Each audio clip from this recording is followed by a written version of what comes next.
করছে আরো একটা সার্ভে হবে, সেই সার্ভে হওয়ার পরে যদি তাদের লিস্টে নাম ঢোকে, তারাও কিন্তু পঞ্চায়েতে অনেকবার দরবার করেছে।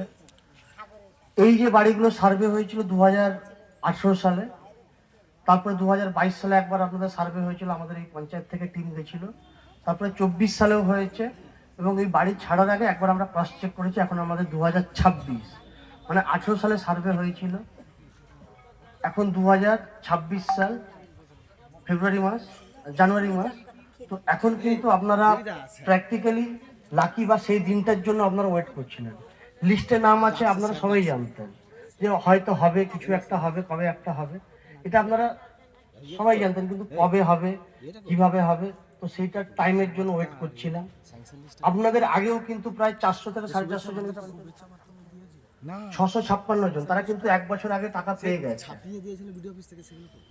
তাদের ভিতরে বহুজন আছে যে একটা বর্ষা তাদেরকে কিন্তু শান্তিতে কেটেছে, তাদেরও মাটির বাড়ি ছিল, কিন্তু তাদের বর্ষাকালটা কিন্তু হয়তো কিছুটা ভালো কেটেছে, কারণ তখন কিন্তু টাকাটা পেয়ে গেছিল, কিছুটা বাড়ি তারা করে নিতে পেরেছিল, অনেকে করতে পারেনি জায়গার সমস্যা বা বাকি সমস্যাগুলোর জন্য। কিন্তু সেই বর্ষাকালটা, এই বর্ষাকালটাও কিন্তু আমাদের খুব কষ্টে গেছে, আমি জানি। যদি কাঁচা বাড়ি থাকে, যদি সেই টাকাটা না থাকে, তাহলে কিন্তু কষ্টে গেছে। কিন্তু হয়তো দেরি হয়েছে, কিন্তু এটাও তো সেই মাহেন্দ্রক্ষণ যখন কিন্তু প্র্যাকটিক্যালি আপনাদের স্বপ্নের যে বাড়ি, তার জন্য যে অনুদান 60,000 টাকা করে এখানে কিন্তু ঢুকবে। মাননীয় মুখ্যমন্ত্রী আজকে জনসভা থেকে এটা ডিক্লেয়ার করবেন, তারপরে আস্তে আস্তে আমরা এখানে যারা আছি, এরকম প্রত্যেক পঞ্চায়েতে, প্রত্যেকটা ব্লকে, পুরো পশ্চিমবঙ্গ জুড়ে কিন্তু এই কর্মসূচি চলছে।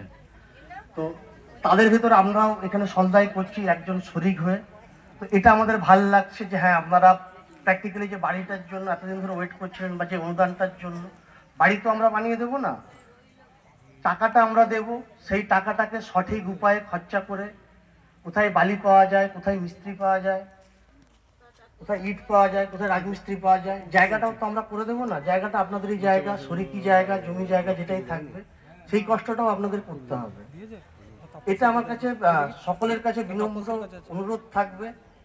এখন জানুয়ারি মাস, জুলাই আগস্ট নর্মালি নর্মাল টাইমে যখন বৃষ্টিকাল আসে, বাড়িটার প্রয়োজন কিন্তু তখন বেশি হয়। শীতকালে লোক বাইরেও থাকতে পারে, অতটা শীত লাগে না। গরমকালে তাও ঠিক আছে, হাওয়া টাওয়া চলে, প্রচুর যদি গরম পড়ে সন্ধ্যাবেলায় লোক থাকতে পারে। কিন্তু বৃষ্টিকাল, যেখানে না বাইরে যাওয়ার অপশন আছে, না ভেতরে থাকার অপশন থাকে, যদি বাড়ির ছাদটা মজবুত না হয়, জল যদি না পড়ে, বাড়িতে একটা লোক আসবে, একটা জ্ঞাতি আসবে, একটা রিলেটিভ আসবে, তাকে যদি একটা ভালো জায়গায় না দিতে পারে, তো এটা প্রত্যেকের একটা ইমোশন থাকে। তো এইটুকু আপনাদের কাছে আমরা কথা দেবেন যে আপনারা আপনাদের তরফ থেকে চেষ্টা করবেন এই টাইমের ভিতরে কিন্তু বাড়িটা করে নিতে। তার কারণ আরো অনেকে যেটা বললাম, যে আপনারা যখনই করবেন তার পরের 60,000 টাকা আমি দিতে শুরু করতে পারবো। ক্লিয়ার? যদি একজন দুজন এরকম করে আটকাতে থাকে, যদি অন্য কোনো পারপাসে খরচা হয়ে যায়, আমরা তো টাকা দেবো না, কিন্তু পরিশ্রমটা আপনারই হবে, কষ্টটা আপনারই হবে। আমরা এখান থেকে পঞ্চায়েতের টিম পাঠাবো, আপনারা এই বলবেন যে এখানে খরচা হয়ে গেছে, এই হয়ে গেছে, সেই হয়ে গেছে, কিন্তু আমরা টাকা দেবো না।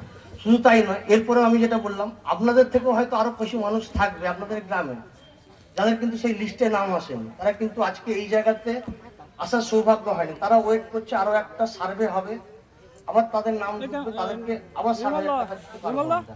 তো যাই হোক, আমি বেশি কিছু বলবো না, বাকি বক্তব্য আমাদের যারা মঞ্চে শ্রদ্ধেয় ব্যক্তি আছে তারা রাখবেন আপনাদের উদ্দেশ্যে। বাড়িটা করুন, যদি করেন আপনারা যতটা খুশি হবেন, বিশ্বাস করেন আমাদের অত পরিশ্রম, অত কষ্ট, কিন্তু আমরাও খুশি হব। আমাদের যে আবাস বন্ধুরা আছে, তারা যারা জিও ট্যাগ করতে যায়, প্র্যাকটিক্যালি কিন্তু তারা 60,000 টাকা করে পায় না, তাদেরকে আমরা টাকাই দিতে পারি না।